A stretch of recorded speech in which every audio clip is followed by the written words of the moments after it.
First off, I want to thank the brave men and women who work behind the wall. I want to thank them on a national level because their job goes unrecognized. How do they try to turn a guard? Well, correctional officer. Sorry, I apologize. But correctional officer. How you guys doing today? It's Anthony Gangi, host of Tier Talk. I got to get this off my chest. Sometimes we have simple choices to make that we make harder. And we have to ask ourselves, why is this choice so hard when we know the answer, when we know what to do is so simple? And I'm going to answer that. And it's going to cover two perspectives, both when we deal with the inmate population, depending on our role, but also if we become supervisors. And we're supervising who used to be our peers, if you will. So again, the discussion today is, I know the answer's simple, but why is it so hard for me to make that choice? All right, guys, so if you haven't, the show is Tier Talk. Please subscribe, interact, hit up those community boards. When you subscribe, don't forget to hit that bell. That bell's going to notify you every time I post up a video. When we come back from our sponsor, we're going to discuss that simple but very unique topic. This topic has to be discussed. All right, guys, stand by for our sponsor.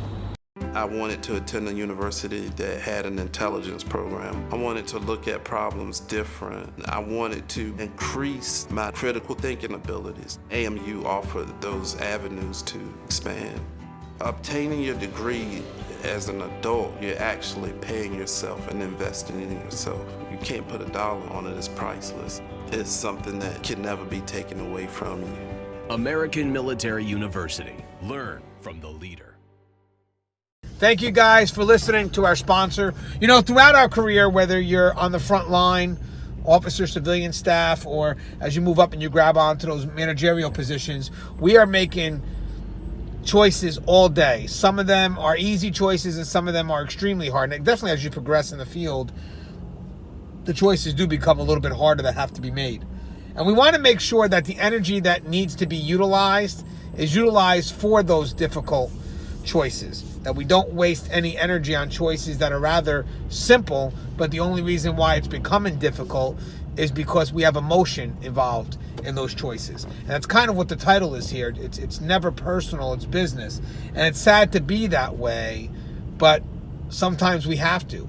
Sometimes the choices that we have to make are so simple, but they become complicated because of our relationship with those individuals. You know, when we talk about a relationship between an inmate and an officer, that's one of the main reasons why we don't get personal with inmates. It sets the barrier that prevents us from being blinded by emotion. We make a decision because that's the right decision to make.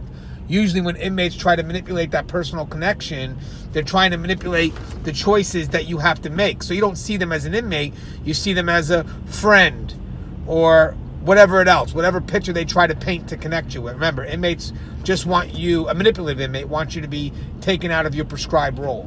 And again, that's what kind of makes the choice harder to make, because now we're connected on a personal level, and the no that's got to be said is just not that easy anymore. And that's when you got to ask yourself, yo, what am I doing wrong here?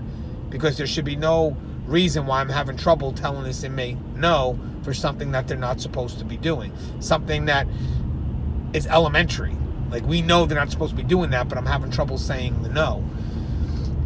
You also get that as you move up in higher positions and you work with those that you used to be peers with. And now, let's say for some reason you have to discipline them, and it's obvious. They did something wrong. It's obvious. Their action does require this line of discipline, and you're pacing back and forth about giving that discipline. Now, we know for a fact that that discipline has to happen.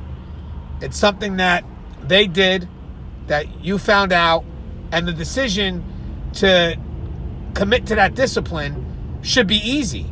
Sad to say, guys, but I try to tell you how it is. It should be easy. The person did something wrong. It's obviously they did something wrong. The write-up or whatever has to come of it, whatever the next step is to address the wrong action, has to be addressed by you. Simple.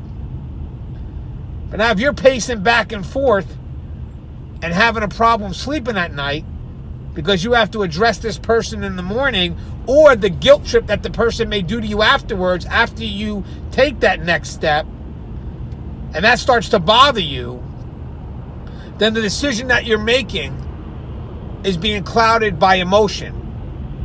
And now it's becoming more personal than it is business.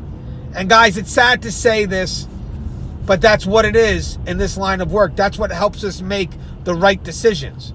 We can't be blinded by emotion. We have to always be that fair, firm, and consistent. And just like inmates will utilize that connection to kind of blind you as to what answer you need to choose or what's the right form of action you need to take, you can get it when you become a manager, when you become a supervisor. Your peers may utilize the same thing and say, hey, I know you when we used to work together, and you're thinking, well, you did something wrong, I have to address it, but now this makes it more difficult when it shouldn't.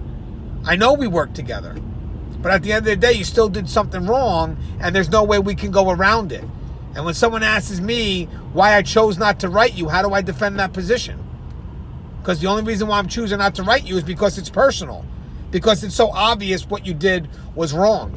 That's why sometimes I agree that when you start to step up into those supervisory positions, you should go to another facility in which you didn't work with them as peers, or a majority of them you didn't work with as peers. You may have some that trickle in. But that's great because it gets you right into that supervisory position. Because now you're a supervisor, you're taking the role because they only know you as a supervisor. So it's easy for you to kind of acclimate into that position. But if you kind of stay in the same facility and you become a supervisor, yeah, it's great. You know the facility, you know how it works, and that's great. Maybe, that in your mind that works. But the problem is the people that you're now going to supervise still see you as who you were yesterday. So what I mean by that is, yesterday I'm an officer, today I'm a sergeant, but the whole time I'm still Anthony Gangi. So it's easier for you to acclimate when you're sent to that newer facility, because that's going to help with how your subordinates see you. But if you become a supervisor at the same facility, you're going to have to make an adjustment, but they're also going to have to make an adjustment. And that could delay your chance of getting that supervisory role a little bit quicker. Now, I'm not saying you can't go back. Sure, 8 months, 10 months, a year, you can go back to that original facility because now you've adjusted to being in that supervisory position for a while. And then eventually people will start to see you as such.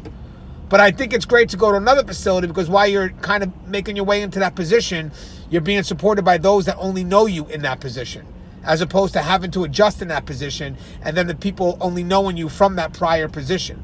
It becomes harder to acclimate. But again, you could always go back because now you have a little bit of adjustment in yourself and you start to see yourself as a supervisor and you've kind of separated yourself a little bit. Again, professionally speaking. I mean, that's still your family. I'm not saying that. That's your front line. You support them. But there is a level of separation because sometimes you may have to handle discipline or certain concerns that have to be addressed, and you can't let personal issues get in the way of you doing your job. And again, that's the same advice I would give to people that supervise a unit or dealing with inmates. You can't let the inmate get personal with you because they're using that personal influence to affect the decisions that you need to make. So I thought this was a great topic. I wanted to discuss it. Again, it's never personal.